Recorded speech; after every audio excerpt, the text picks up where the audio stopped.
So in my previous video on berberine, I took some shots at some of the bold claims that it was as efficacious as drugs like Ozembic and metformin, but at the same time I was charitable enough to mention that it is still a worthwhile supplement to take. So today, I want to present a realistic take on berberine, some of its best use cases, dosages, drug interactions, things of that nature. So first of all, I am not a medical professional, so if you have any questions regarding berberine use and some sort of specific pathology that you suffer from, seek advice from your doctor or any other relevant medical professional before taking berberine.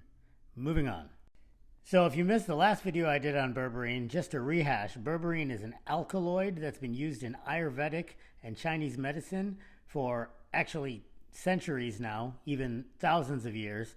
And it's found in barks, leaves, stems, roots, things of that nature.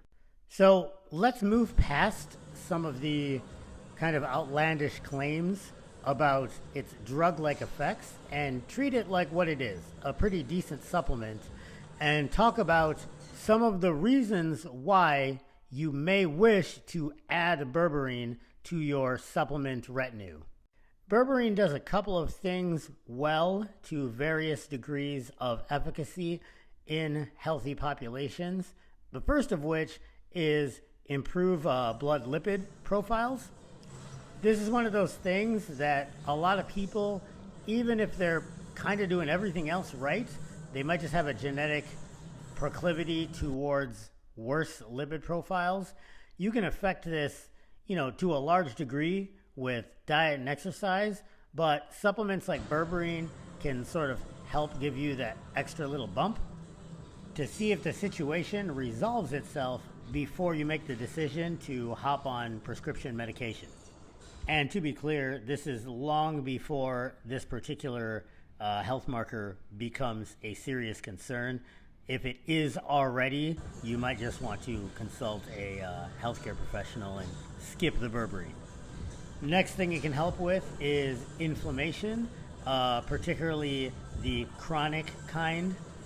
Berberine seems to be able to attenuate the proliferation of various cytokines as well as C-reactive protein, which is a primary marker of chronic inflammation. Acute inflammation, like as a response to an injury or as part of your recovery process from the gym, is a good thing and you want to encourage it. But chronic inflammation is just more total distress for your body to handle that, number one, is costly in terms of energy, and it's energy that's effectively wasted. And number two, when you are in a chronically inflamed state, things like your immune system get slightly compromised. So if you're somebody that travels a lot, for instance, and you're in an airport, so you're surrounded by hundreds of random people from all over the country, you're chronically inflamed, and then let's just say, work stress, life stress, maybe you didn't get enough sleep the night before, maybe you had a really hard workout, add the inflammation to that, well, now you're a little more susceptible to catch a cold, get the flu, things like that. When it comes to biology, we oftentimes in the real world see the outcome and we ascribe a single factor kind of blame for that. Like, oh, I got sick. Well, it's this.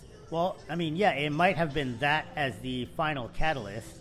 It might have been you going to the airport and being exposed to people from all over the country as the final catalyst, like the thing that actually put the pathogen in you, but the thing that made you vulnerable to the pathogens is a combination of factors, one of which could be a chronically inflamed state.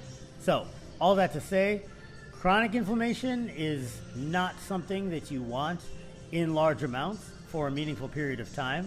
So, supplements that reduce that, in addition to good diet, good sleep hygiene, proper training management, a supplement like berberine might be a thing to take to manage that. on top of just your habitual practices. All right, and then certainly not least, but last before I get into recommended dosages for berberine, is the blood glucose insulin management aspects. I'm throwing this on at the end because I actually feel that this is the most useful reason to take berberine for most people, and it definitely deserves its own video because poor blood glucose management is the problem for many downstream deleterious effects that we see throughout society today. And to be clear, that's not a moralistic or value judgment. It is an objective statement based off of our biology and our misuse of it oftentimes as 2024 humans. I say misuse not because I think drinking soda all the time is a bad thing, but if you drink dozens of sodas every day and then develop non-alcoholic fatty liver, the end state indicates that that was a misuse of application of that nutrient. Eating should not result in a disease state. With that said, berberine can certainly help attenuate those blood sugar spikes postprandially when taken before a meal, similar to other supplements like chromium and magnesium. And so having said that, what are some recommended doses for berberine?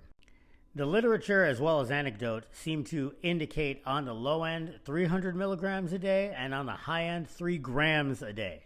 Many supplement companies sell their berberine in capsules at anywhere from 100 to 1500 milligrams a piece, with 500 milligram capsules kind of being the standard. So if you have 3 square meals, one of those before each meal will put you at 1.5 grams. And I think that's generally a good place to start. And similar to chromium and magnesium, you'll know if you had too much because you will have to immediately go to the bathroom. Speaking of negative outcomes, folks, one thing to consider is that you don't want to be taking berberine with any blood pressure medication, anticoagulation medication, sedatives, or anti-diabetic medication, to include things like metformin. So if that's the case, absolutely consult your healthcare provider before you decide to start supplementing with berberine in addition to any of your medications. I am not sponsored by any of these companies, nor do I get a kickback, but some reputable supplement companies that I get my stuff from include Solaray, Now, and Horbosh. So that's berberine, folks. The truth. Or rather, just a realistic approach to a pretty decent supplement. But no supplement is a replacement for good old-fashioned diet, sleep, and exercise.